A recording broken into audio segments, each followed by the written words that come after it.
اتحاد الوزن ربنا يعلم بالواقع. الدين محمد ابراهيم شغال مع الباش مهندس صلاح غريب في المنطقه ديت بقالي 27 سنه. وربنا ينتجب من الاخوان، ربنا ينتجب من الاخوان. ايه اللي حصل يا حاج؟ ايه اللي حصل الساعه 4 بالظبط بالليل طلعت من العماره ديت على 3 ضربات في العربيه.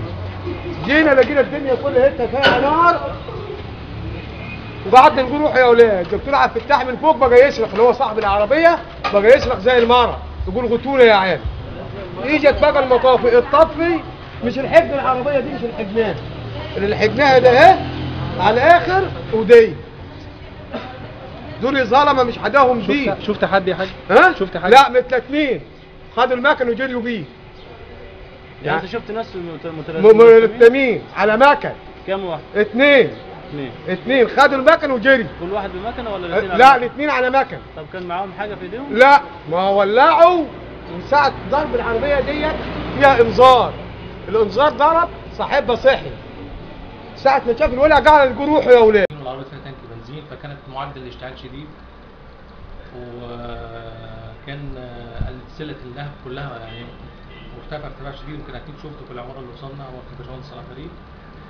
في التوقيت ده نحاول برضه الاهالي ان هم يحاولوا ان هم يطفوا القدر المستطاع، ولكن كانت النار اسرع. ان هم في العربيه بتاعتي رامين حوالي ما يخرج من يعني في اثار اكتر من 3 او 4 ازاز من فوق.